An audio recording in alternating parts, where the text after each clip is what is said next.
হরে কৃষ্ণ, স্বাগত বন্ধুরা। তো প্রথমেই সবাইকে শুভ দোল পূর্ণিমার প্রীতি ও শুভেচ্ছা জানাই। হ্যাপি হোলি সবাইকে। তো আমি আজ দোল পূর্ণিমা ব্রত পালন করব। আজ উপবাস ব্রত পালন করি আমি দোল পূর্ণিমাতে। রাধা মাধবের পূজা দিই আর তুলসীর বেদির মধ্যেও পূজা দিই। আলাদা করে আমি দোল তৈরি করি না। তো প্রথমে সকালবেলা স্নান টান সেরে ফুল তুলতে চলে গেলাম। তো বাগানে ফুল প্রায় শেষের পথে, এখন আর বেশি ফুল নেই, অল্প কয়েকটা ফুল ছিল। ফুলগুলো অনেকগুলো নষ্ট হয়ে যায় যদি না তুলে নেওয়া হয়। তো ফুলগুলো আমি তুলে নিচ্ছি। এখন প্রায় ফুল কমে গেল। তো রাধা মাধবের জন্য বা দোল পূর্ণিমায় তুলসীর বেদিতে পূজা দেব, ফুল তুলে নিয়ে এলাম।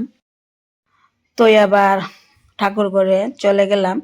রাধা মাধবের পূজার সব কিছু আয়োজন করে নিলাম। তো এবার রাধা মাধবের চরণে তুলসী দিলাম, গীতাতেও তুলসী দিয়ে দিলাম। তো রাধা মাধবের জন্য আমি আলাদা করে আবির রেখেছিলাম, সেই আবির একটা তালার মধ্যে করে দিই। তো প্রতি আমি বছর এইভাবেই পালন করি। তো রাধা মাধবের গায়ে তো আর দেওয়া যায় না, তো আমি এইভাবেই তালার মধ্যে করে আবির দিই। তো আপনারা কিভাবে দেন? আমি এইভাবে প্রায় পঞ্চম দোল পর্যন্ত দেব। তো আবির দেওয়ার পর রাধা মাধবের আরতি করে নিলাম। রাধা মাধবের পূজা প্রায় শেষের পথে, এখন আরতি করে নিচ্ছি।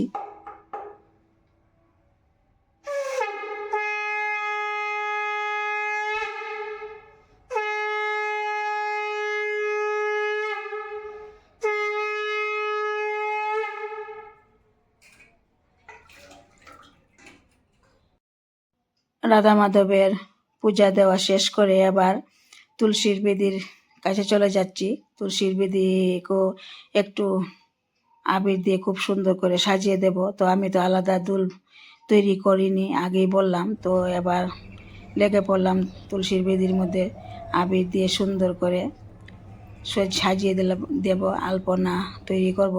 তো আলপনা তৈরি করতে করতে নিচে চলে আসলাম, উপরে দেওয়া শেষ হলো।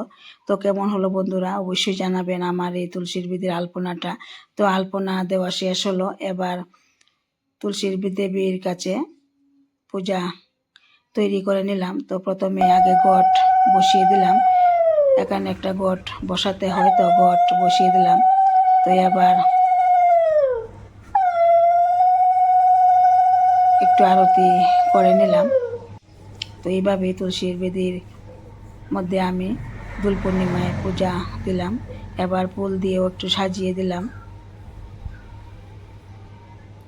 তো আজ আমি ফল দিয়ে পূজা দিলাম। তো এইভাবে আমি আজ দোল পূর্ণিমার ব্রত উৎসব পালন করলাম।